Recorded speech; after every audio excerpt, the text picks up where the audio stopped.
Hello?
Can I just verify that the stenographer is on the Zoom, please?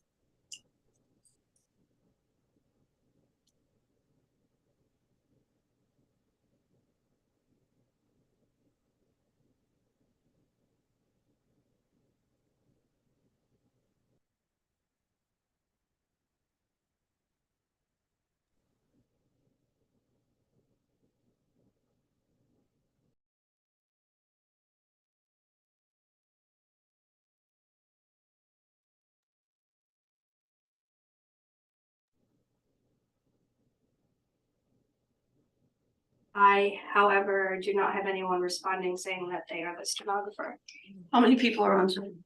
I have 1, 2, 3, 4, 5, 6 of them. Oh, it could be the person could be muted. I don't know. Yeah, they asked specifically to make sure that they stayed unmuted so she could intervene at any point to make sure. Yeah, but I mean, She right can now speak she to- might be.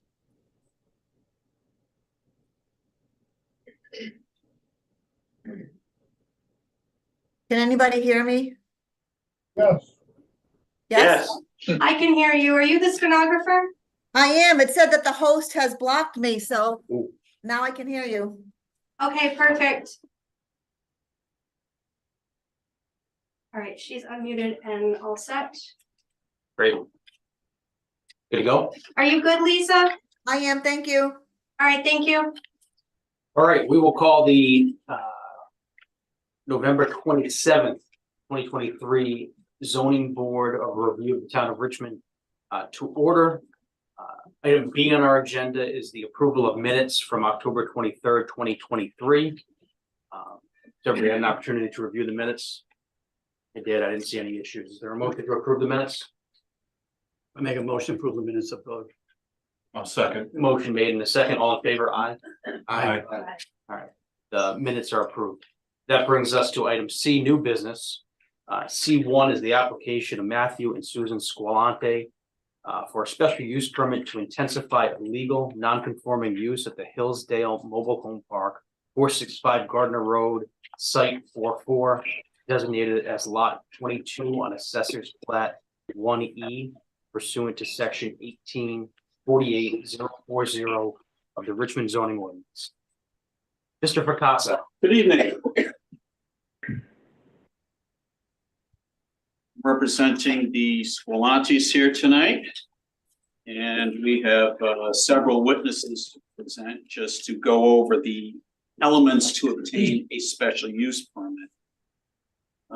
Just some quick background. The property here is at the Hillsdale Mobile Home Park, which I guess is owned and operated by the Hillsdale Housing Cooperative.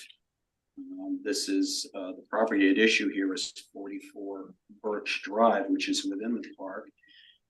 The park is in an R2 zone. We are here for a special use permit tonight to install a double wide mobile home on this particular lot, which is currently vacant. The standards are in sections 18.48.040 and 0.52060 of the zoning ordinance. And with that, if I could introduce some testimony from Susan Squalante. You want a motion to open the public hearing? Sure. There a motion to open the public hearing. I'll make a motion to open public. Jim has to recuse. Okay. Jim, you have to step down. Like, you can't sit up there. You have to step down because you're recused. Do we need him to fill out a new form? I know. Already did. last time. He did already. Okay, Yeah. thanks. Yeah. So we have a motion. Second. In a second, all in favor, aye. Aye. Aye. All right, public hearing is open and quick witness. Okay, before I do that, I'm just going to introduce a couple of exhibits. Both of these are available on the Richmond Town website. First is the Vision tax card for 465 Gardner Road, Lot 44. That just contains basic information about the property. And another one is a map which I obtained from the Town of Richmond website of the mobile home park off the GIS section of the website. And I would like to introduce an exhibit which basically shows the park, 465 Gardner Road, and its outline. And I also have copies for each member.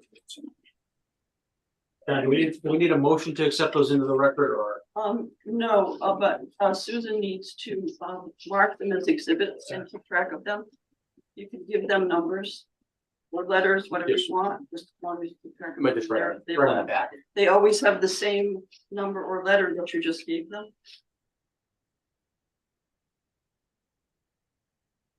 Tax card is one, Susan, or? Tax card is 1, the map is 2. Very good.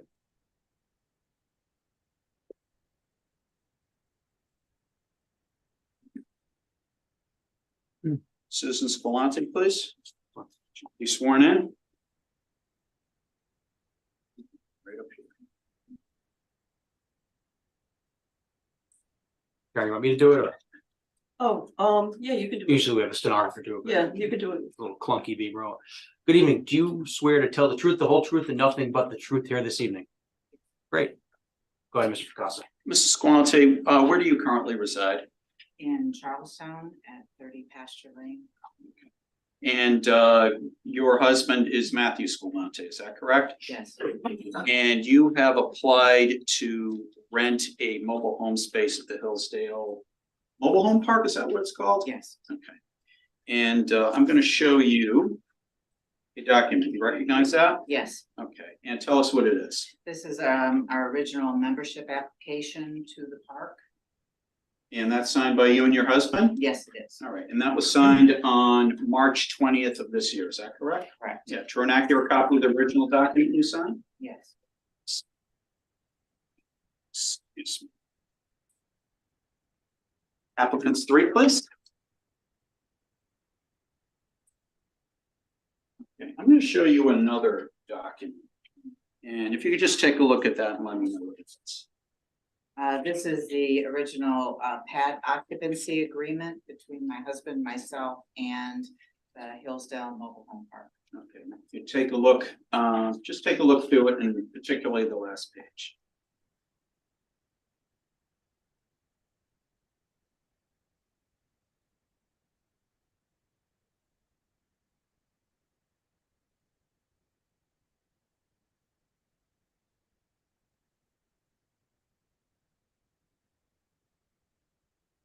And do you see your husband's signatures on that? Yes, All right, and what's the date that you signed that? on the 20th day of June, 2023. Okay, and that is to rent a, basically all of this is to rent a mobile home space, unit number 44. Am I getting that right? Correct. All right, and what do you intend to do with that space? We are going to put a mobile home. And live there. All right, and can you describe that home for us, please? It is a double wide mobile home that has 2 bedrooms and another room, which is going to be my crafting room. It has 2 bathrooms, an open area, kitchen, dining room, and living room area. All right, now this is a manufactured home, is that correct? Correct. Comes pretty much ready-made, Correct. but you do intend to add certain accoutrements onto it, is that correct? Yes. I'm going to show you a copy of a document. Can you tell me what that is, please? This was a drawing that was made to go with our application. It shows the mobile home unit, and the 2 additions on the back, which is a deck, a storage room, and a screened-in area. And you also intend to put in a shed on the property as well? Yes, there is a shed. Oh, all right. Well, let me just get this first here. Now, this drawing here, the one where the lines are exceedingly straight with the dimensions on it, that's provided by the manufacturer, is that correct? Correct. 5, please. It's nice and big because it's tough to see. Tell you what, I'll just give it to you.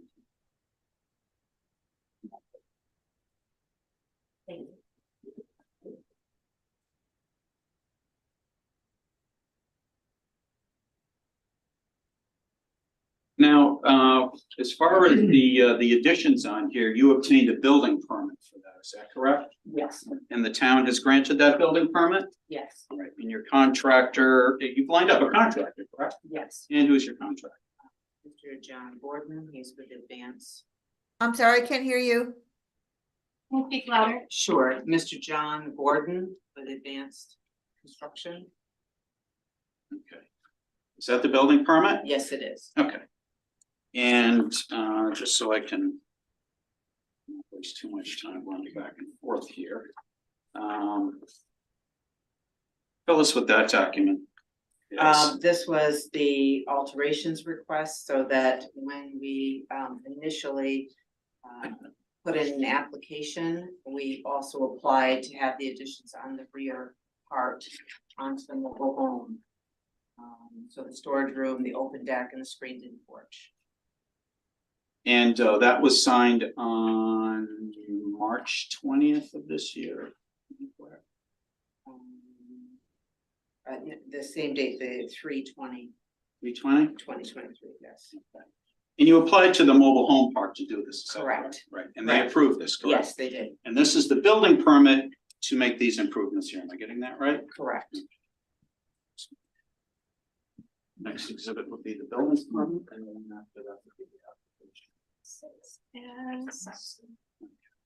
Could you please tell me what those are and what the numbers are? Number 6 is the building permit. Number 7 is the Hillsdale Housing Cooperative Corporation alteration request form. You need to do that every time there's an exhibit entered so that the stenographer can record it.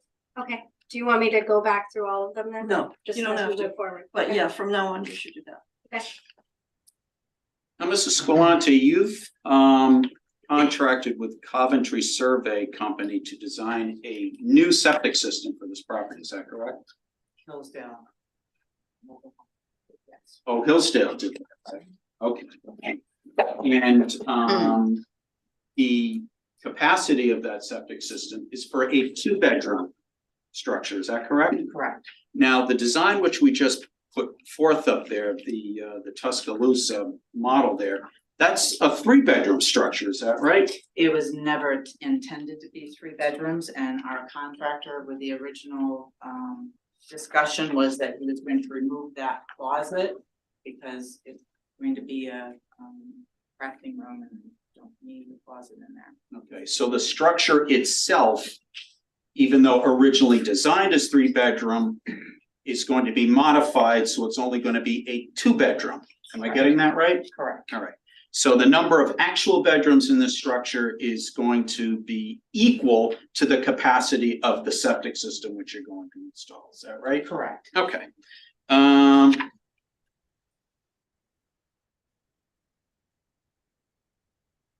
I have no further questions of this witness. I understand that there is counsel here with objectors tonight. I don't know if from their cross-examination. Sure, if you're so inclined, if you don't have any questions, that's great too. Either way, Thank you. sure. Can you step closer to the podium so the stenographer can see you, please, and hear you? I'm You gonna need to sit just down. Identify yourself for the record too, so the stenographer can get it. Attorney Jeremy Ricks, representing several objectors who are shareholders of the Hillsdale Housing Cooperative Corporation. So, to clarify, I believe that you stated that you are renting Site 44, sometimes referred to as Lot 44. Strictly speaking, is this a rental relationship with the corporation or something else? I'm not sure what your question. I'm not sure what you're asking. It's a lease agreement. We are a shareholder in the park. We have been leasing the land since I believe it was July of 2023. We've been paying our lease agreement, our leasing rent. So you and your husband are shareholders of the Hillsdale Housing Cooperative Corporation? Yes. Did you pay anything to become shareholders?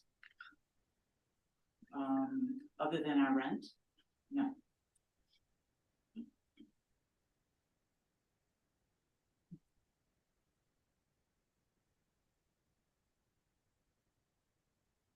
When looking at the total size of the mobile home that you intend to place on the property,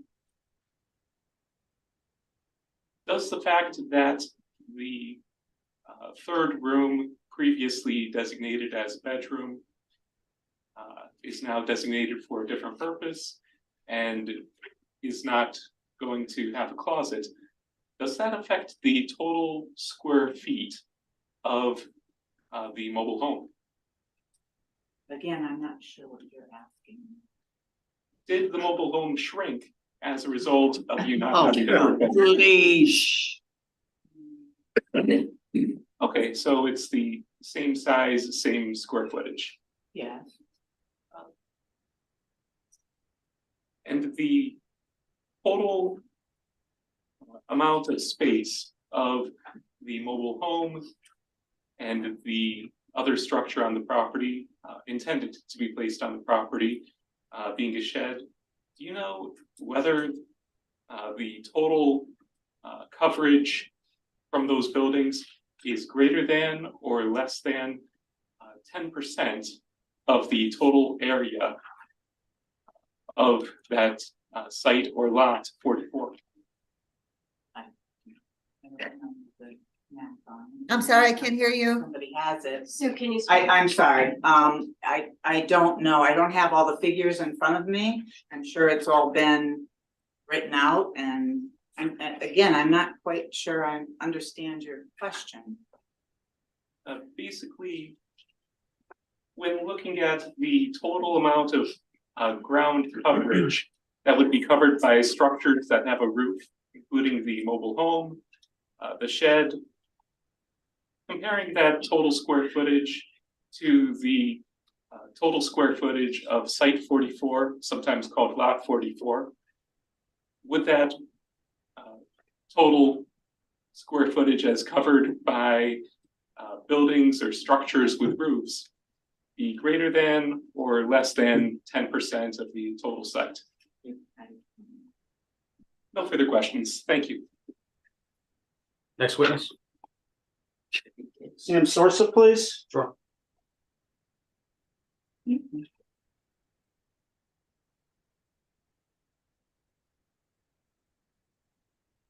evening, sir. We'll just swear you in to start. Do you swear to tell the truth, the whole truth, and nothing but the truth here this evening? I do. Great. Mr. Sorsa, are you currently employed? Your name and spell it for this document. Samuel Sforza, last name Suorsa, Coventry Survey Company. We're at 46 South Main Street, Coventry. Thank you. We forget to do that when she's not actually in the room. Thank you. You're welcome. Mr. Sorsa, what's your affiliation with Coventry Survey? I'm the president and owner. And how long have you been president and owner of Coventry Survey? I've been an owner since 2011, and I've been a president for 1 year now. All right, and basically, what's the business of Coventry Survey? We do surveying, engineering, design services around. Okay, and how about when you say design services, does that include septic systems? Yeah. All right, and have you personally designed septic systems? Yeah. All right, and do you have the requisite registration or licensure from the Department of Environmental Management? Yeah, I'm a class 2 designer. Okay, and how long have you been a class 2 designer? Since 2014, Roughly how many septic systems have you designed? Just maybe 50. and you have a bachelor's degree in survey engineering from the University of Maine, is that correct? Yes. Okay. And you're a licensed professional land surveyor, is that correct? Yes. How long in Rhode Island? Since probably around 2013. And you've been licensed by the state as a land surveyor since, is that correct? All right. What's your involvement in this particular project here? We did basically design services, soil testing and design services for a 2-bedroom septic system. Okay. And just before I get into any particular plans, what steps do you typically take when you're designing a septic system? Start with the soil testing, figure out the depth of the water table, surrounding area, then base our design off those factors. All right, and has the soil testing been done? Yes. And what were the results of that soil testing?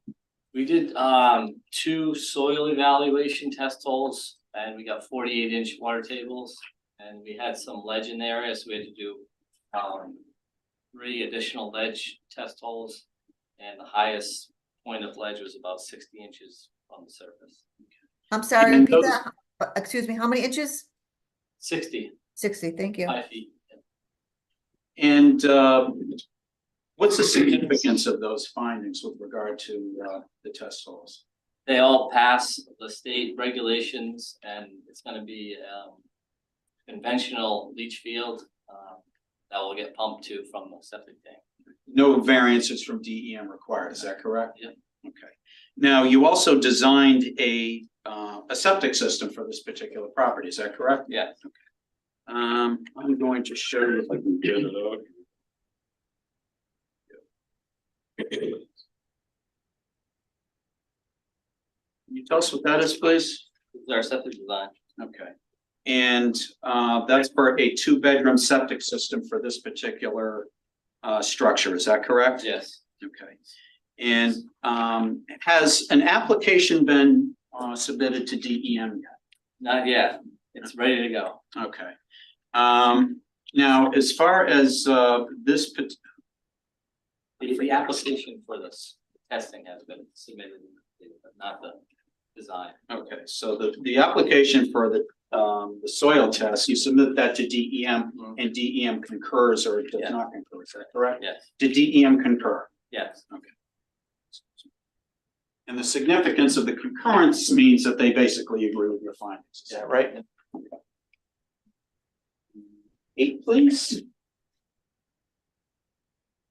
Exhibit 8 is the septic design. That the leach field design? Leach field? Yeah. Design.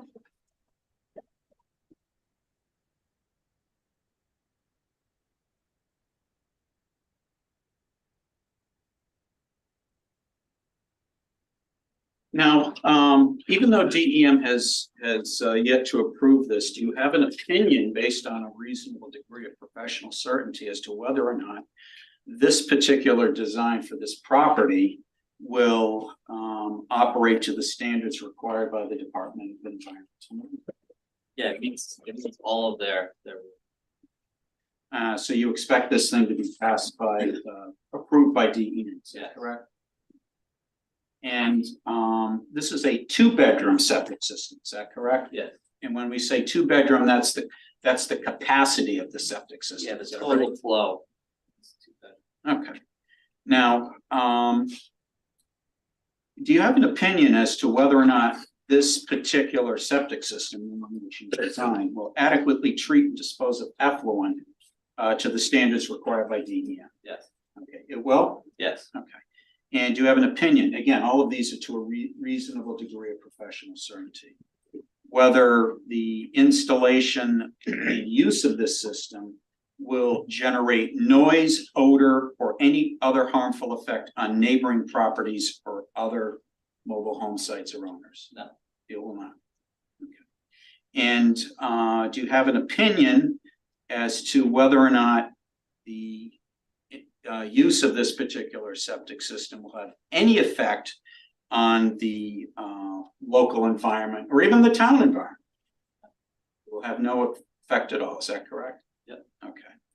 And do you have any opinion as to whether or not the installation and use of this septic system will be harmful to the public health or safety?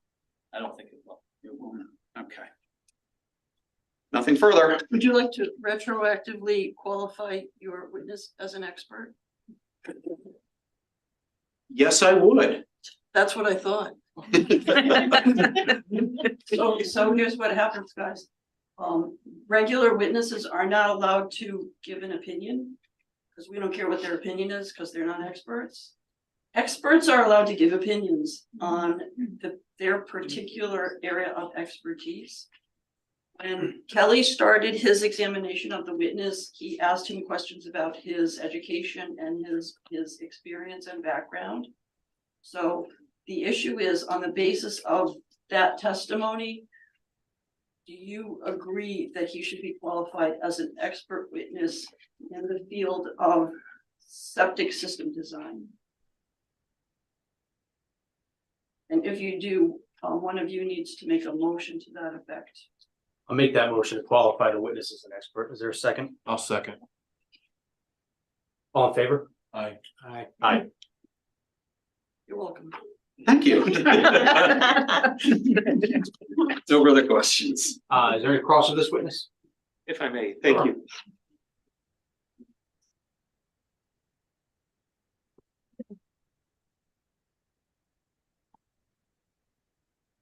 You've reviewed the total size of the buildings and structures on site 44 that are being proposed? Yeah. Are you familiar with the size of any other buildings and structures on other sites in that same plat and lot located at 465 Gardner Road? Am I familiar with all the structure? Or the sizes of those Yeah, different structures? we show some on our plan. Do you know whether this particular proposed mobile home or manufactured home, with or without the shed, for example, would be smaller than, about the same size as, or larger in size than the average manufactured home currently on other sites of that address, 465 Gardner Road. Yes, I say it does fit the area for sizing, yeah. How would you say that it fits the area? I say for the size of the mobile home, I say there's several mobile homes that are comparable in size. Some may be smaller, some may be about the same size. Are there any that are larger? I don't know. There are some in almost the same shape as this one, as a double wide. I don't know exactly the square footage of them. When combined with the other non-permeable surfaces on that are being proposed for site 44, are there any other sites at that entire location that is map 1E lot 22, which has several dozen different sites? Are there any that would have as much impermeable surface or ground coverage or lot coverage as the one that is proposed at site 44? It seems that most of the lots have at least carport, shed, and some kind of a covered porch associated with the structure. I would say most, probably more than 50%.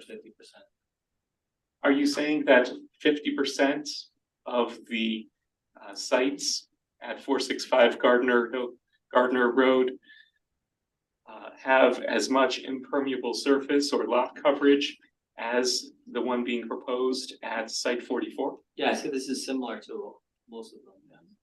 When you say similar, can you quantify that in terms of how many square feet at these different sites? I'd say they're within like 10% of the area, give or take. I don't know exactly.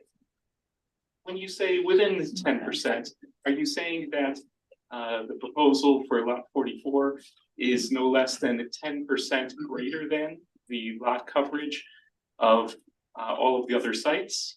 Yeah, I would say no more than, could be 10% less, could be 10% more than other sites within these sites. Can you show us any site that's part of that map 1E lot 22? Any site at all out of those dozens of sites that have that has lot coverage that is greater than what is being proposed at site 44? I don't.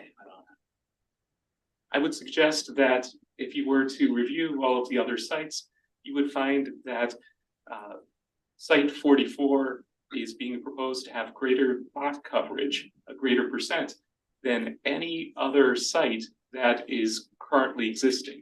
But I'm Is that a not. question? Yeah, Is that a question? it is.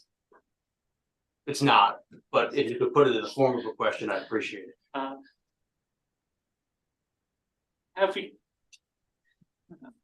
Can you specifically name any of those sites that are part of map 1E lot 22 that have greater lot coverage than what is being proposed for site 44 at that map and lot?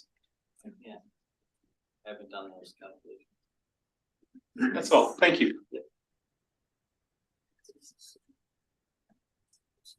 Don Follett, please. Sure. My goodness. Yes.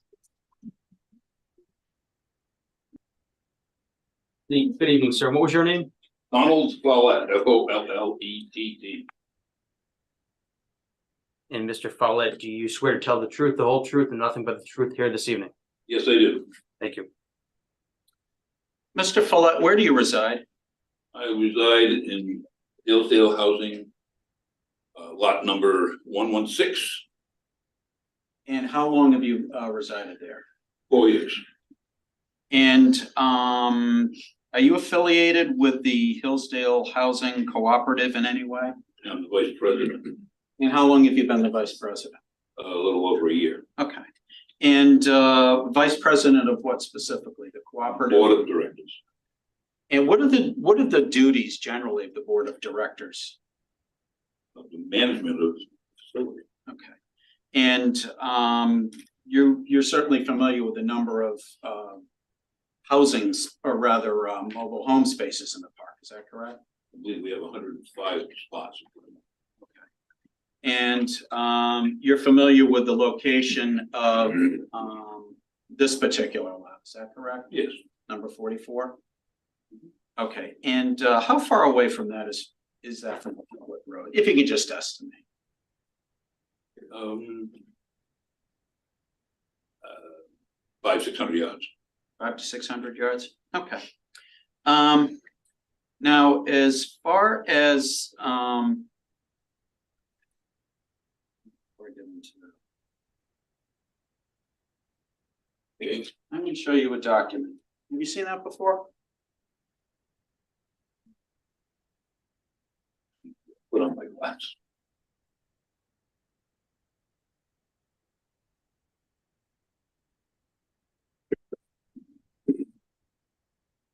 Yes, I have. Okay, and this is a memorandum issued at the board's request by the Northeast Water Solutions, Inc., is that correct? Yes, All right, and basically it answers the question as to whether or not the use of unit 44, the one that's the Squilantes are leasing as a 2-bedroom unit, whether it would have any effect on the water system in the park, is that correct? yes, Okay. And the park operates its own water system, is that right? that's correct. All right, and it's classified as a public water system? Yes, a private, public-private water.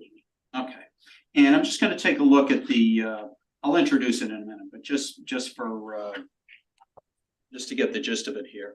If we take a look at the last sentence on here, and I'm just gonna read it. It states, in conclusion, the existing public water system supporting Hillsdale Housing Cooperative is able to support the proposed 2-bedroom unit on lot 44. Did I read that correctly? Yes, Okay. Exhibit. Nine.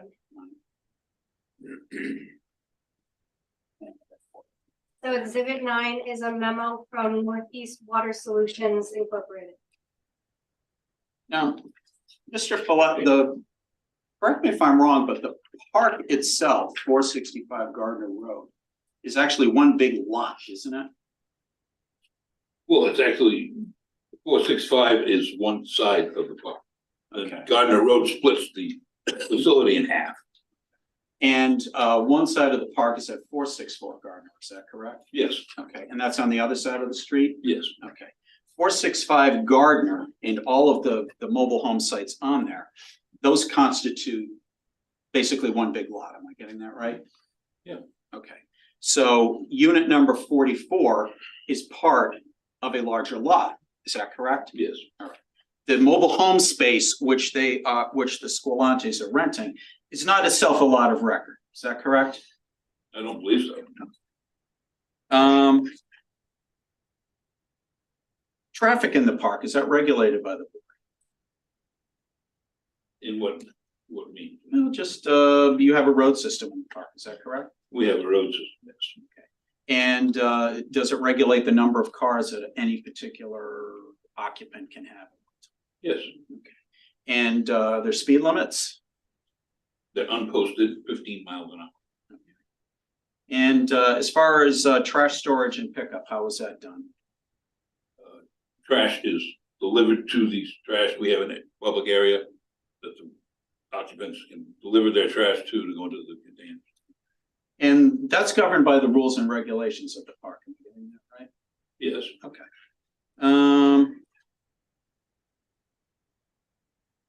How long has the park been operating?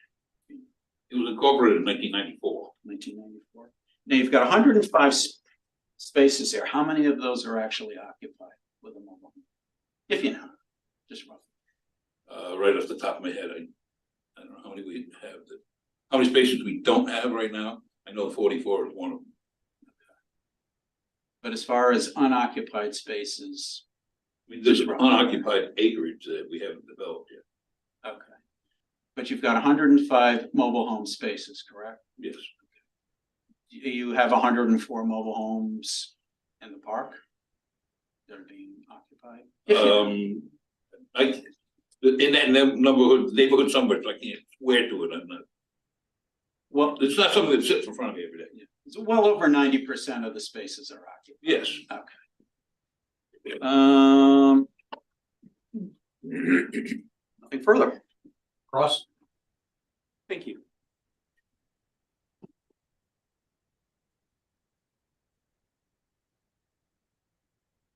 Is it fair to say that the board of the Hillsdale Housing Cooperative Corporation is supporting the application of the Squillantes? We supported that after they were vetted, the same vetting process I went through and all the other documents. Has the board taken any action to support the Squillantes in their application here tonight? Their application is already made. They have an application. They are members of the park. Specifically, pardon me, I'm referring to their petition before the zoning board this evening. Has the board of the Hillsdale Housing Cooperative Corporation taken any action in the support of the petition here this evening? In what fashion? I don't understand why you're asking. I'm sorry, I can't hear you. I don't understand why he's asking this question. Okay, could you be clearer? I can try. Did the board or someone affiliated with the board send out an automated phone call encouraging people to attend this meeting in support of the petition of the Squillantes this evening? They put out a notice for the residents, if they were interested, to come and participate in this meeting, as is their right as shareholders. What was the content of that? I don't remember. Do you have it? I believe that that it was went out earlier today. You're asking me to answer a question that you don't have the answer. That's one of the reasons why Okay. I asked questions, sir. I don't know exactly what was said. Okay. Was there any previous notice sent to the shareholders of the housing cooperative regarding this petition here this evening? I don't know. This has been going on by 5 months or more.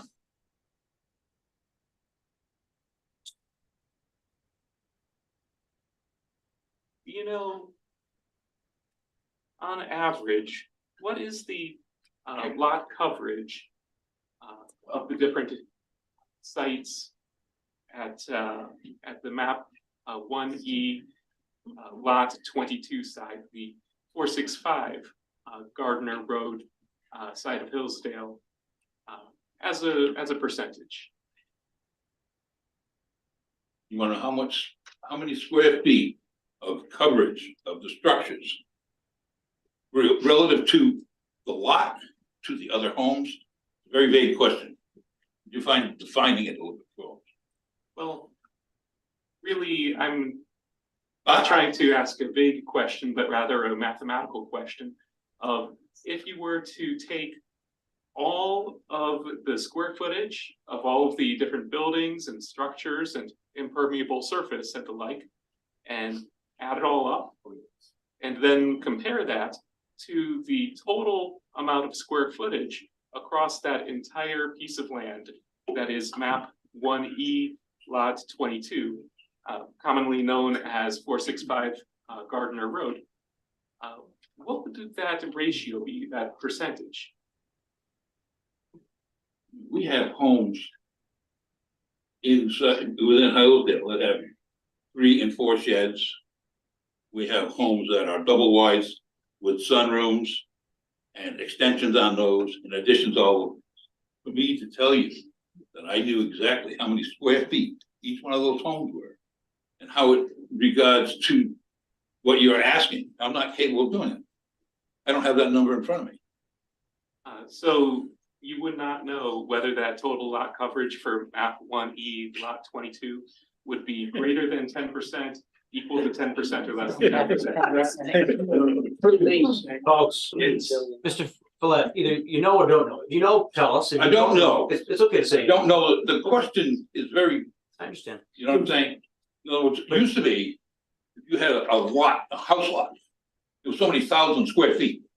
You could put a house on it of so many square feet. Okay, no one's asked me the size of the lot. Okay, And I they usually want a theoretical number of the square footage of all the area that the rain might fall on, the northeast wind. On Sunday. Sounds like you don't know. That would be the truthful answer. Yeah. Correct? Can we move on? As to the site, the total square footage of the proposed manufactured home or mobile home on site 44 itself. Would that mobile home or manufactured home be greater, equal to, or less than the lot coverage of other manufactured homes across? What's the that square same- footage number? Well, according to the application, which I believe was introduced as an exhibit, I'm seeing that there's stated a total lot coverage of 2,088 square feet. I believe that that would be inclusive of a 192 square foot shed. Would you happen to know if there are any mobile homes on that piece of property at 465 Gardner Road, map 20, lot 22, that are greater in size than the one that is being proposed for site 44? I can tell you that my home is a double wide. It has 1,800 square feet of space. It was proposed and designed as a 3-bedroom, and it's been a 2-bedroom since it was built. And I also have a shed that is 12 by 18 foot. And I have a deck on that, on my home. And I think that that square footage number is probably as large or within 10% of what you're talking about. That's what I can attest. Do you know whether your particular lot or site, whether the total lot coverage is greater than 10%, equal to 10%, or less than 10%? I'm gonna check because the impervious lot coverage is a dimensional variance standard, not one for a special use permit. And it doesn't apply to any particular mobile home space. It applies to the entire property.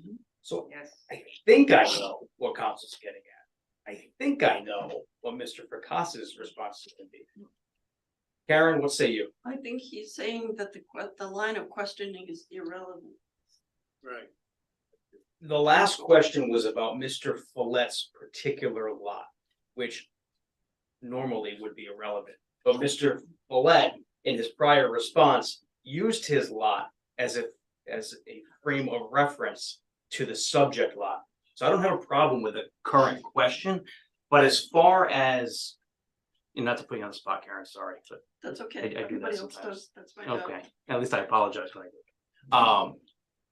What should we be considering with respect to lot coverage as it pertains to a special? Lot coverage under the Richmond zoning ordinance is a limitation on the total area of the buildings on a tax assessor's lot. In some towns, it's the total of the impervious surfaces, but that's not what the Richmond zoning ordinance says. The Richmond zoning ordinance only limits the total percentage of building coverage. However, the total building coverage is for a tax assessor's lot, not a mobile home park site. A mobile home park site, although the park calls it a lot, is not actually a tax assessor's lot.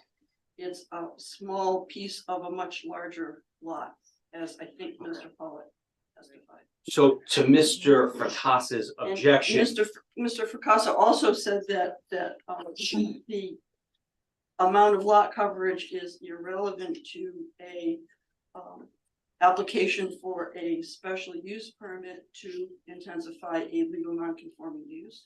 And I think he is correct. That clarifies a lot for me. I don't know about other members of the board.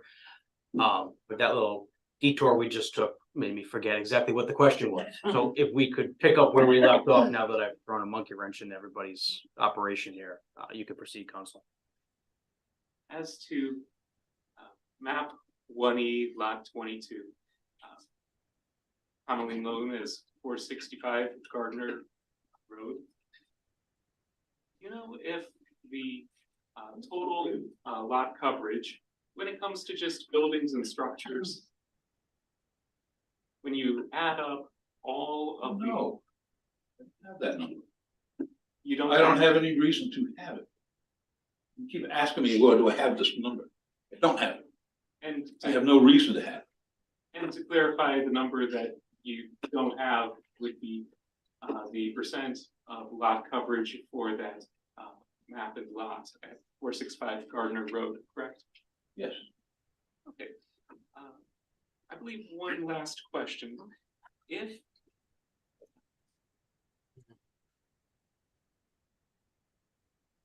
If the shareholders with their respective sites at 465 Gardner Road all sought to expand their manufactured homes to the same size as what is proposed for site 44.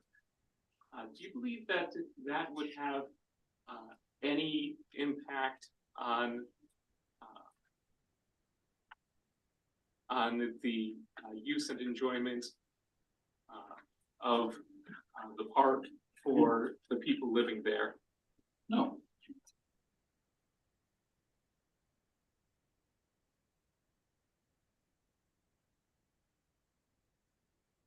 And speaking for yourself as a member of the board, is that something that you would support an application for someone to expand their manufactured home to the same size as what's proposed for site 44?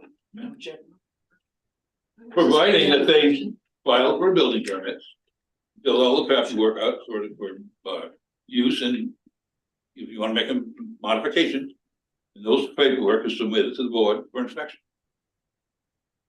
But I don't see anyone that's been turned down if they want to enlarge their home. If you did what you're suggesting, every home in the place would be larger, they'd be worth more money, and it'd be great. So I don't have any problem with it. Why do you think that people haven't done that? Objections. Yeah, No further questions. Okay, thank you. Withdraw. Thank you. Any other witnesses, Council? I have no further witnesses. I don't know if you'd like me to sum up now or later, or I don't. One thing You're I all think, set. Mr. Follett, thank you. One thing I really enjoy, I should have given or suggested to the board if we had any questions for witnesses. We just kind of went through it. Does anybody on the board have any questions for any of the witnesses? that They came can still answer them. They're Before us still thus under far. oath, technically. If anybody It's been a while since we had a hearing, so I think we're a little rusty, but anything come up in your mind or anybody? Okay. All right, that being said, yeah, we could, Why don't you see if Mr. Ricks? has yeah. any witnesses? Mr. Ricks, do you have any witnesses or are we just gonna make arguments to close this up? I believe it would be appropriate to, for me to not call any witnesses, although if during the public hearing, members of the public would like to speak, I would certainly not interrupt them. Okay, so you don't, at this moment, you don't have any witnesses? Correct. All right.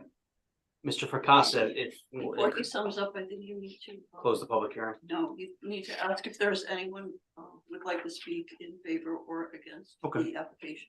Okay, thank you, Karen. Any comments from the public on Or this questions. application or any questions?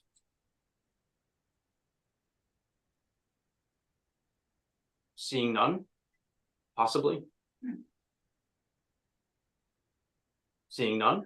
I don't think you should close the public hearing until after the lawyers have summed up, because more questions might be raised and you might need to put something else on the record. Great, thank you. Mr. Fracassa. Thank you. Unfortunately, this is the really boring part of any zoning board hearing because boring, because there's not gonna be any drama involved, and the only thing I'm gonna talk about are the bare, dry legal standards that this board applies when dealing with special use permits, and just basically how the evidence fits. So if we take a look at section 18.48.040C, which sets forth the standards for alteration of non-conforming development. It provides, and I'll try to speak slowly, granting a special use permit for alteration of a non-conforming use. You can speak fast, they all have copies. Does the stenographer? That's true, Kelly, I'm sorry, you're right. No, I don't, Speak thank you. slowly. Or dimensionally non-conforming building or structure under this chapter, the zoning board of review shall require that evidence satisfying the following standards has been entered into the record at the public hearing. 1, that the granting of the special use permit will not be harmful to the public health, safety, or welfare, or alter the general character of the surrounding property, or impair the intent or purpose of this section or the comprehensive community plan. Well, taking the last part of it first, it's not going to alter the general character of the surrounding property, which is a mobile home park. They simply want to occupy a mobile home on a mobile home site. So that's a pretty easy one. As far as the comprehensive community plan, a mobile home park is a permitted use, if I'm reading the use table correctly, in an R2 zone. The things which particularly relate to public health and welfare are the septic system and water usage on this particular property. And the testimony we have here from the person who designed the septic system is the OWTS will operate as intended, will have no effect on neighboring properties, no effect on the town, no effect whatsoever on the environment, and he expects it to be passed from DEM. Doesn't require any variances from DEM. We're not going to harm the water supply. The outs is the water out, now going the water in. There's more than enough water, adequate water here to supply this particular property. It's not going to affect the water usage of any other mobile home owner in this park. Number 2, that the site can accommodate the proposed level of use. It's just another mobile home in a mobile home park on an empty mobile home site. So that one's pretty easy. 3 is a little bit long, that satisfactory provisions have been or will be made concerning ingress and egress to the property and to existing or proposed structures with particular reference to automotive and pedestrian safety and convenience, traffic flow and control, and access to the property in case of fire or other emergency. Well, this particular site doesn't need any particular provision for access. It already has it. The mobile home park has its own road system. It's governed by the board of directors. There is a 15-mile-per-hour speed limit here. So as far as effect on traffic safety or pedestrian safety, that's pretty slow. And it's already regulated by the mobile home park.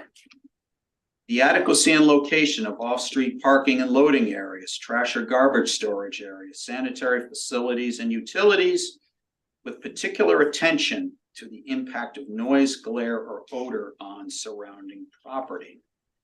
Again, this is something which implicates the septic system as well as trash service, but trash service is already provided for in the park itself. As far as the OWTS, we've already discussed that. C, the adequacy and location of buffer areas and natural vegetative or structural screening to minimize the impacts of the non-conforming use, building, or structure on surrounding property. That's really not implicated here because this is merely the size of the mobile home unit itself, a double wide as opposed to a single, as far as I know. The structure itself is well inside the park. That's not particularly an issue here. It'll comply with all park regulations regarding refuse, cars, traffic, noise. Septic systems may emit odors, but they don't emit noise, and this one's not gonna emit any odors because it's gonna operate properly as the expert testified. There's also gonna be no effect on water supply or usage by any other owner in the park. So the effect on that is gonna be no different of this particular site, if this permit is granted, than any other mobile home in the park is going to have on anyone else. That this is a double wide as opposed to a single wide is a distinction without substance here. Now, even if we went to the general standards for a special use permit under 18.52.060A, they're a little bit more general than the ones for non-conforming use. I don't see any need to get into them. They've all been covered by the special use permit standards, which are geared in particular to non-conforming development. So I would say here that this particular application touches all of the bases to obtain a special use permit for this particular home in this particular park. Thank you, Mr. Picasso. Mr. Ritz?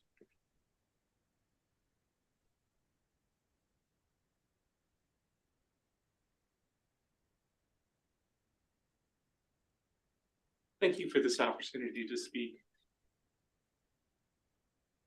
We would aver that although the application, the petition that is specifically sought a special use permit, the relief sought is not appropriate for a special use permit alone, but instead requires a dimensional variance. Specifically,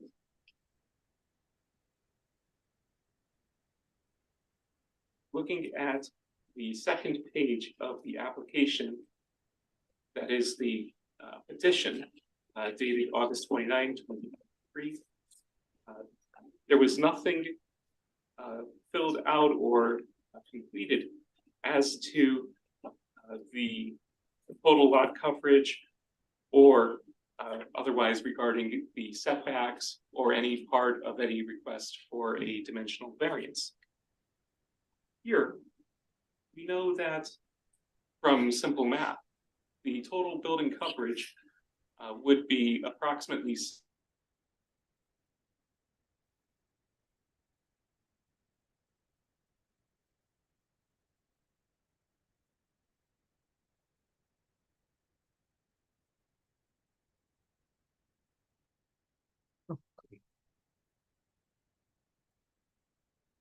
lot coverage for map 1E lot 22 would actually be in conformance with the standards requiring no greater than 10% building lot coverage by buildings relative to that lot 1E, map 1E lot 22, commonly known as 465 Gardner Road.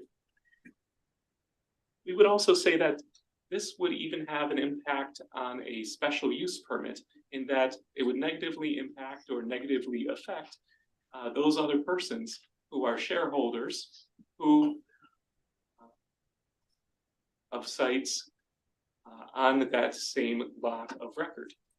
If site 44 were to be allowed to expand to 17% lot coverage by buildings, and we know, looking at section 18.20.060 of the dimensional regulations of the zoning ordinance for the town of Richmond, that whether we are looking at an R2 zone or looking specifically at table 18.20.060D part 2, that's a mouthful. That table shows use code 116 mobile or manufactured home park, maximum building coverage of 10%. And so if this application for site 44 were approved, allowing for 17% lot coverage based on simple math from the application and the dimensions, total dimensions of that site. And pardon me for referring to the petition as an application. Then that would have an effect in that there are only so many of these different sites that could choose to expand to that type of size. It would effectively prejudice potential future applicants who did not even receive notice through the conventional required means of US mail or certified mail or the like, that is sometimes, though not always, provided to the various shareholders who reside at that map and lot. And so we would aver that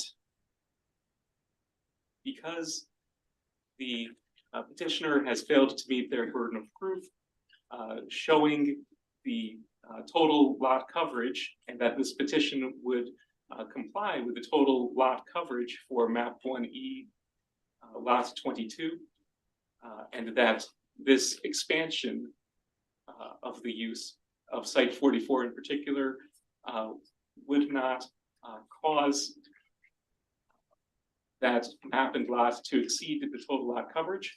And for that matter, we don't even know whether the total lot coverage of the existing buildings may already exceed 10%, in which case this would be an expansion of that already non-conforming use. Again, the petitioner has not presented any information on that particular point. Therefore, the petitioner has not met their burden of proof for the purpose of a special use permit, much less demonstrating or meeting their burden of proof as to the higher standard of demonstrating the hardship required for receiving a dimensional variance. And we would suggest on behalf of the objectors that a dimensional variance would be required in this particular situation where lot coverage is at issue. Thank you. Thank you. Any questions, anything come up? Members of the board? All right. Karen, what do you suggest? If no one has any other questions, you can close the public hearing and discuss the application. Want a decision on the fly, or you want to put something together? What do I you can think? put something together if it's up to you guys. You need What- to hear our discussion first, but Yeah, you need to have discussion first, but what we usually do in a more complicated case like this is ask the board if they would like to make a decision now, or if they would like staff to draft a decision based on the comments that they make during discussion. So that's entirely up to you guys. If you want to discuss how you think that the decision should be drafted, you can do that, and then staff will prepare a draft decision that you would vote on at your next meeting. close the public hearing first. Yeah. All right, make a motion to close the public hearing. Is there a second? Second. Each to it. All in favor? Aye. All right. Discussion. What do we think?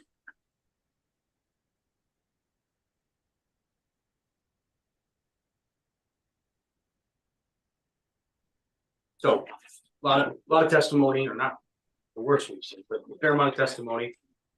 A legal issue that's been raised by Mr. Ricks. Solicitor for the board tells us it's a non-issue. That's the lead I'm gonna follow. If I can just add, that the point that I believe that Mr. Ricks was making in his final argument was that the zoning ordinance does have a dimensional regulation for total lot coverage that applies to mobile home parks, and that this park may or may not exceed that. but this mobile home park is a legal non-conforming use. It was established before the ordinance provisions on mobile home parks. So it's considered a legal non-conforming use, and any change in the size or the intensity of the use requires a special use permit in the zoning ordinance. So I think that even if the lot coverage currently is over 10%, and there's no evidence on that, there's no evidence that there is or that there isn't, it wouldn't make any difference because it's a legal non-conforming use. It's assumed that it does not comply with the current zoning.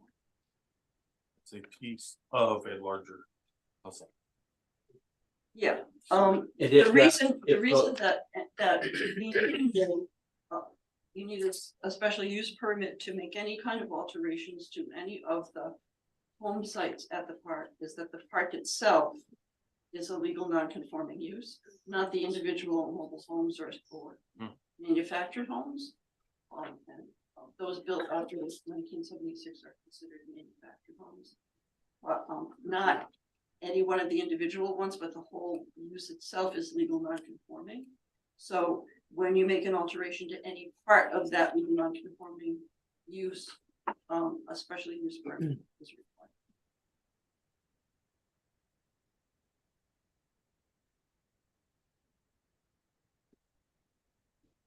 I mean, as I go through my pages of my front pad, but my pages and notes front and back, I'm inclined to agree with much of Mr. Fracasse's closing. I'm going through my notes and putting checks next to what he said, and there's a lot of checks on my paperwork. As to the permit not being harmful to public health, safety, and welfare, we have expert testimony saying that the septic will adequately handle the slot. Water usage is not a non-issue. As to consistency with the comprehensive community plan, this couldn't be more consistent. It's a mobile home and a mobile home park. The site can accommodate the proposed level of use. It's a 2-bedroom and a mobile home park. Again, same reason. The site would be appropriate for that. As to 3, which is a multi-part standard, ingress, egress, pedestrian safety, convenience, and traffic. We heard from Mr. Follett that the board governs that. This lot isn't going to have any effect on that. There's provisions in place to deal with those type traffic and pedestrian issues. 3B, how trash, garbage, and sanitary facilities are handled. We heard from Mr. Follett there's a public trash area. We heard from the expert that septic is going to be appropriately handled on site. We heard from the expert that there's going to be no noise, odor, or issues to the surrounding properties. As to buffers, I see a mobile home in the center of a lot. I see any suggestion that there would be a harm to neighboring properties. So the need, in my opinion, to have a buffer to limit impacts on neighboring properties is non-existent because there is no impact on neighboring properties.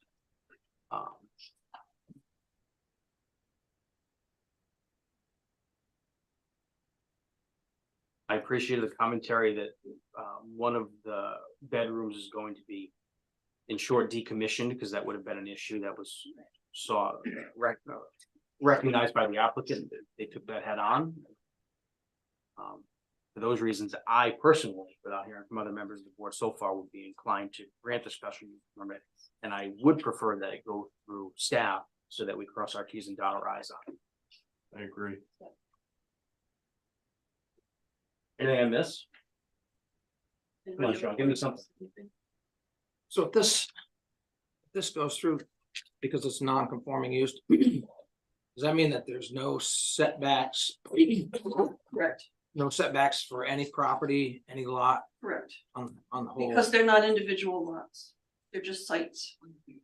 So would this set the, so any site could put the same size structure?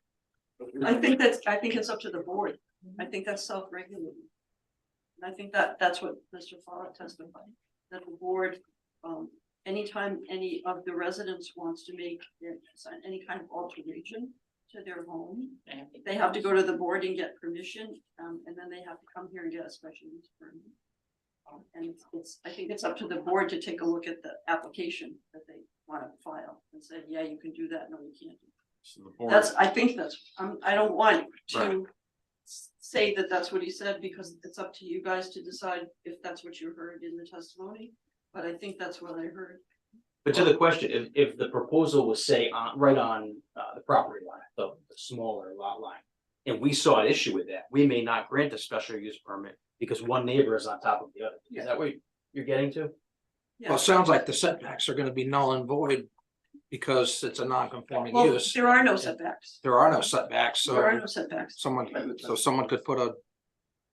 So could someone put a double wide trailer? That just, that just did fit in their lot? That, there Because are there's no no, setbacks. there are no setbacks, but expansion or alteration is by special use permit. So part of the special use permit is determining whether there's sufficient distance between, for instance, manufactured homes, manufactured home in the street, manufactured home in a septic system. That those are all things that you can look at when you're granting the special use permit for this kind of. Aaron, what I'm my interpretation of what I'm understanding is the homeowner or resident shareholder would go to the board would allow it, and then they would come to us. Right. So if the board doesn't allow it, it doesn't ever get to us. That's my understanding, but even if the board allows a particular alteration, you still have to grant a special use permit, and it's still up to you to decide whether the site can accommodate the size of the. But there's internal governance on their behalf before it comes to us. I believe that was the testimony. Yeah. So setbacks couldn't be a determinant factor, but other situations or other factors. You can't look at could be setbacks a because yes or no. there aren't any, but you can look at the reason for setbacks. In other words, you could look at a proposal for putting a particular building or a particular manufactured home on a site, and you can decide whether that site is large enough to accommodate the things that the person wants to put on it. That's, you can do that. You have the authority to do that. That answer your question? I think so, yes. Anything else? Motion to leave it to staff for a draft decision. Yeah, motion, and why don't you continue it to the next meeting? Do we have a date? That's gonna be probably the third week. It is third week of December, third Monday, It's the third because of, it's. December 18th, Monday. Yes, the. Well, You guys have any issue with December 18th? Yeah. No, he isn't gonna, it's always. It's prom. Oh, literally. Yeah. You good? yeah, because they. That's a regular meeting anyways. Because they. Is it okay? became Yes, that's the regular for meeting. the Setbacks. I have a world travel issue, next to me though, So so I. setbacks aren't an issue. Guys can learn something from You them. could be Someone else available comes on the back and 18th. say, Yeah. setbacks aren't an issue. Mr. Ricks, are you gonna be They're available all on gonna the do it. 18th? Oh, certainly. Thank you. Thank you. Right. Someone's gonna say, well, 17%. I'm gonna have to, I'm gonna no take matter what happens. 17% of it's my got to be- All right, So you so gotta see it through. I'll make a Can't make them motion wait. to continue this matter to December 18th. And also For a draft decision. for draft decision made by staff. Is there a second? All in favor? Aye. All right, thank you, everybody. Thank you. Thank you. That brings us to, I'll let the room clear up. for a second. Yes. Yes. Long time. Bye, Aaron. It was just the ordinance. Oh, okay, I just didn't get it copied. Yeah. No. This is not really, it takes time. Welcome back. Yeah, I'm gonna take a copy. How many bucks way out there? Okay. It's interesting. These were handed by Karen, not because. Yes. Yeah. Okay, yeah. Thank you. Okay. Jess. I just want to make sure I got it right. Yeah.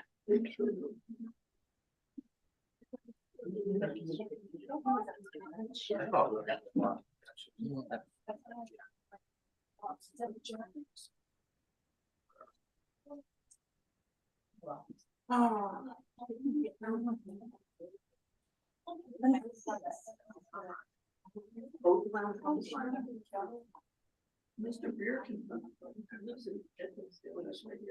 Oh, okay. You don't understand what everybody else does. Criteria. Jim's still laughing. I was. No. Say yes. I was trying to explain why people. Why?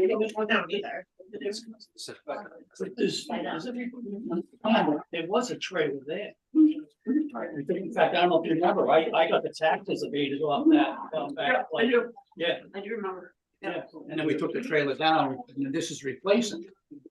You know. If it was side by side, this wouldn't have. Right. Plus Right. babies. Yeah. If it was same size as the trailer that was there. We wouldn't even do it. So I- Well, what's different? The It's septic intensification, so they need to. Block 40. I went through everything. I went through the There was a shed that. You're right. It was making. I couldn't find. Well, it's only, But they, the trailer itself when is they only. gave the square footage. This. All right, we're gonna continue on, so, to our second item of new business, this is C2 on our agenda. The application of Dennis R. Gardner for a dimensional variance to construct a home on a substandard lot located on Whispering Pines Road.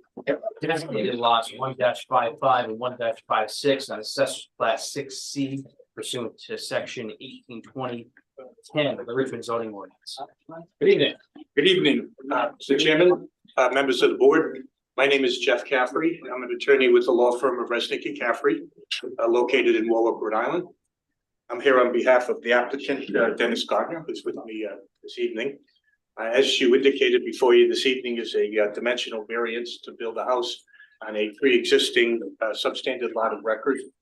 Just for clarification purposes, and this is probably more my fault than anybody else's, the application as submitted indicated it was for lots 1-55 and 1-56. The intent is that the relief we're seeking applies to 1-55.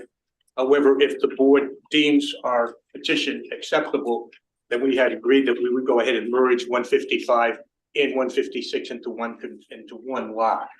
But the relief being requested applies solely to lot 1-55. Just for clarification purposes. So the lot in question is zoned R2. It's approximately 15,000 square feet. And what we're proposing to do is to construct a 24 by 24 slab on grade, single family residence, 2 bedrooms. In order to do so, because of the wetlands on the property and the expanded wetlands jurisdiction, we've had to locate the proposed structure much closer to the street than we would ordinarily had we been on a completely dry lot. I'm sorry to interrupt. Are you gonna put testimony on? Well, I'm the attorney, but I will be having, the applicant will be speaking as Because well. there's case law that says that the attorney can't testify.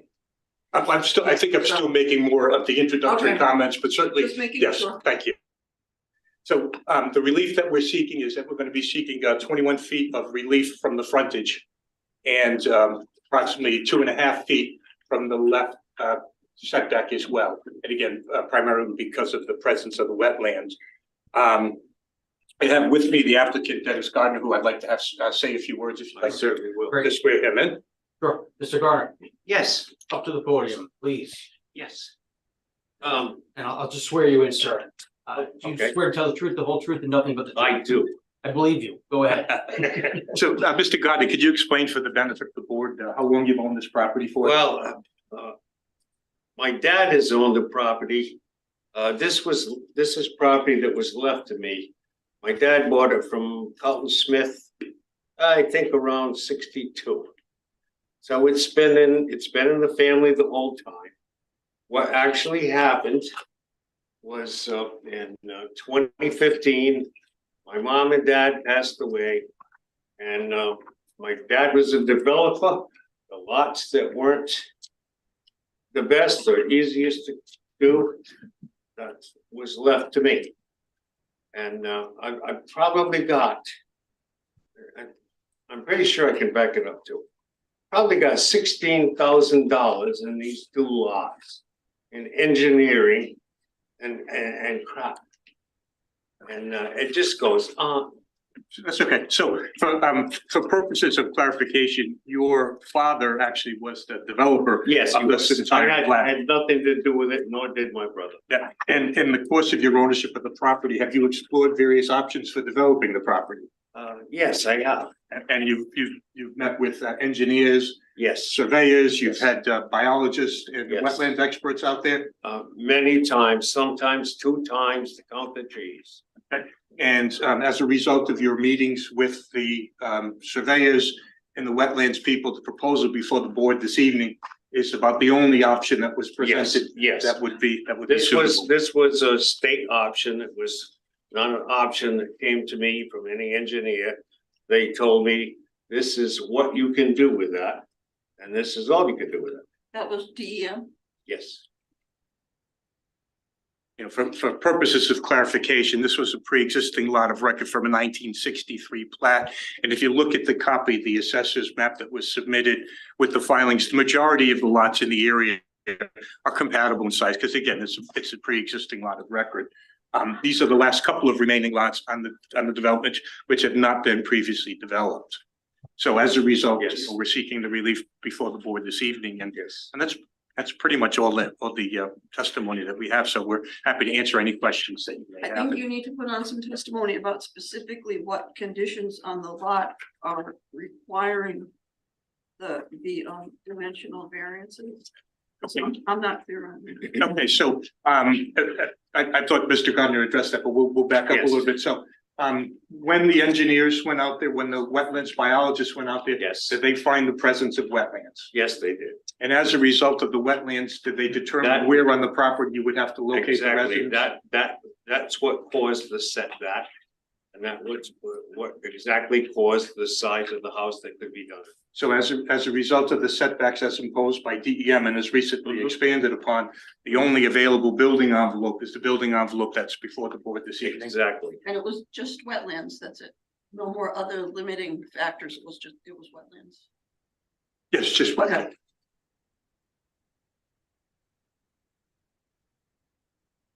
And yet you've never previously subdivided this lot, you haven't done No. anything to change the No. existing configuration of the lot? The only thing that I did was, in order to make that property usable at all, there was 2 lots there. I agreed to make it 1 and hopeful that I could get something on the 2 lots. So in the event that the board deems fit to grant our petition this evening, you'd be amenable again to merging lot 155 Yes. and 1-56 Absolutely, into one absolutely. existing lot. And based upon your history with the property, based upon your conversations with the engineers and the surveyors, is there any other use that you could possibly make for this property other than a single family home No. built in that building No, envelope that's absolutely available? not. You know, based upon the testimony of the applicant and the information that's before the board this evening, I think we satisfy the standard, which would be that to deny the petition would result in more than a mere inconvenience to the applicant, because there is no other reasonable use of the property that can be done meeting all of the setback requirements of the town and DEM. Thank you. Any questions for the applicant? What's your plan, sir? You're gonna live there, sell it? What do you? No, I have absolutely wonderful person that's willing to do something there that Joe Catelli, you guys know Yeah, we him. know, we know Joe. Yeah. He's a wonderful person in town. Everything he does is, by the numbers, and he takes pride in what he does. And I was really happy to get him to relieve me.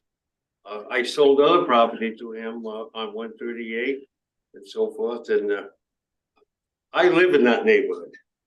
I'm so happy to be able to have gotten a developer that I know will do a wonderful job with it. That's where I'm at. And this neighborhood is the Meadowbrook. so the structure that's proposed is consistent with what's generally in the neighborhood, correct? Somewhat, yes. Other than obviously being a little closer, but your hands are Well, tied in many respects. Yes, and you know, And the lots are all consistent in size.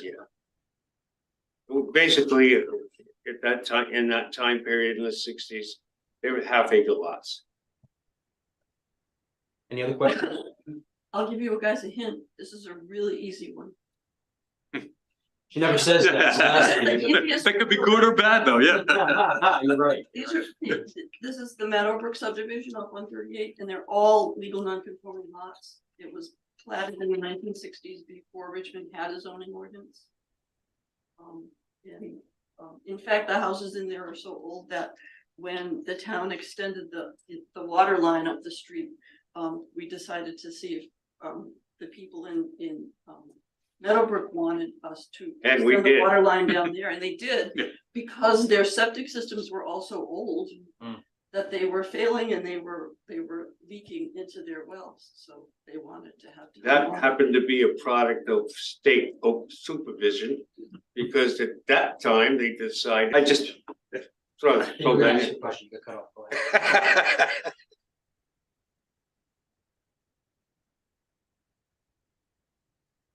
Yeah, that's a pre-existing easement that runs along the boundary of the property that allows for drainage into, I assume there's probably a drainage or a catch basin in the road there, but that's gonna drain into.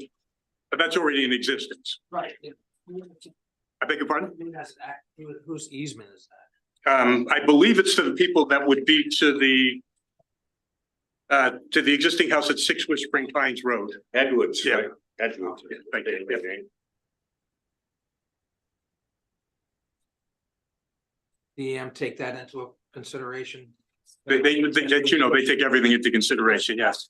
Yeah. Probably why they pushed you over a little more. Yes. Yeah, there was a fairly small available envelope for us to locate the house in, as you can see from the new setbacks. Yeah. Everybody wants affordable housing, but yet they keep shrinking the footprint that you can put your houses on, so it makes it difficult. Any other questions? So, how many bedrooms is this house and what's the area of the footprint? It's gonna be 2 bedrooms and it's 24 by 24. And DEM has indicated that they're gonna put a 2-bedroom restriction on it as well, so if it gets approved, that is something that we'll have to put a part of the record. Sorry, is that the one story or two? I think you said one. Probably 24 by 24 would be 2-story. But we're certainly within the height limitations of, was it 35 feet? Yeah. I have a question. Sure. Yes, hi, my name's Anita Rowland. I live across the street from this property. And I've talked to Dennis about this too, but I just wanted to confirm that there's going to be a separate drainage system put in. We have a huge flooding problem on the road across the street from that property. And it was my understanding that there was going to be a drain put in there to stop that flooding. Is that correct? You guys. Yes, actually, I've spoken with her probably last week, and where the pavement and the driveway comes down through, it naturally has a place that goes off and it caused a muddy spot in the area, and I had talked to Scott at the town road, and he said they were gonna have to do something with that anyways. And the plan show a catch basin on there as well. There is. So Scott there's a- Harper, the director of public works, told me that Yes. the town was going Well, to take there- care of that drainage problem. There was a plan for to just put a pipeline way back into the swamp, which relieved that muddy area in the road. Okay, so the town of Richmond is going to put the drain in for that flooding. We get huge flooding on the road down there. Is that correct? That's what the. Yes, yes. That's what the. That's what the applicant is representing. Yes. He was told by a representative of the town. Okay, okay. So I just wanted to confirm that was on record with the town, that the town was going to be putting. Great, thank you. Thank you. Any other questions from any members of the public and the board? I forget that there's people out in the world. I don't have anyone on Zoom. Okay. else I want to- All right. You guys good? All right. Karen, motion to close the public hearing? Yep. I'll make a motion to close the public hearing. Is there a second? Second. All in favor? Aye. Discussion. Karen's telling us this. Yep. DEM's got his hands tied. Yeah. They can only do so much. You all have the criteria for dimensional variances that I gave Nick earlier. But if it's a non-conforming lot, Yep. Yes. I spoke with that lady, 4 or 5 days ago. The first criteria is the hardship due to the unique characteristics of the subject land, not the general characteristics of the surrounding area, what you were just saying. yeah, it's. DEM's kind of tied up, so he can only do what he can do. Is this on the record? I'm sorry. That was the stenographer. Is this on the record? This. Yeah, if you guys, if you're gonna make a motion, and you should just make the motion. Yeah. Yeah, so, yeah, do it so that the stenographer can hear you, so that she can get it all down. You want to make a motion? Go, I think we're all on the same page. Yeah. Who wants to try it? I'll do it. You will? Motion to approve the request for. You're gonna have to make findings of fact and conclusions of law. She's. That's what it is, to do it. Just for the record, he's not on your seating chart. His name is Raymond Cox, correct? COX. He is new and I apologize. I did not give you a heads up for that. Thank He was you. sworn in the other day. Yeah, who's full members? Who? Full members, and Justin is second alternate. Gotcha. And we have a vacancy in first alternate? Yes. Okay. Who wants to take a stab at it? I'm happy to. Go for it. Sorry. I just. All right, I make a motion to approve Mr. Gardner's application. The basis for that is find that he meets all the criteria. First being the hardships due to the unique characteristics of the land. Mr. Carney just outlined it, that this is a somewhat unique lot. Mr. Gardner's hands are tied. He consulted with multiple experts, including surveyors, wetlands experts, and DEM, and has been told this building envelope is his only option because of wetlands issues. To the second criteria, the hardships not due to the physical or economic disability of the applicant, and it's not. Again, his hands are tied because of the unique nature of the land and how it is situated, especially with relation to wetlands. The hardship's not the result of any prior action of the applicant. We were informed that this is a subdivision with many non-conforming lots. This isn't a situation that Mr. Gardner created himself. It's simply the lot that he owns and that he's stuck with absent relief from the board. This is not, the application does not result primarily from a desire to realize greater financial gain. This is a residential zone. Mr. Gardner seeks to put a residential structure on the lot. And it seems to be narrowly crafted to do so. Further, granting the variance will not alter the general character of the surrounding area. We heard testimony that this is a neighborhood, that the proposed structure is modest in size and will conform to the similarity of the other houses in the neighborhood. And this is, based on the testimony that we heard, the least relief necessary. We heard that this is a small building envelope. the applicant seeks to just hit the nail on the head right in that building envelope so that he could make a use of this property. To do otherwise would amount to more than a mere inconvenience. Karen, I miss anything? I think you've got everything. That was my motion. Is there a second? Second. That's it. Motion second, all in favor? Aye. Great. Good luck. Thank you very much. Thank you. Thank you. Thank you very much. All right, that brings us to adjournment. Is there a motion to adjourn? Make a motion that we adjourn this meeting. Second.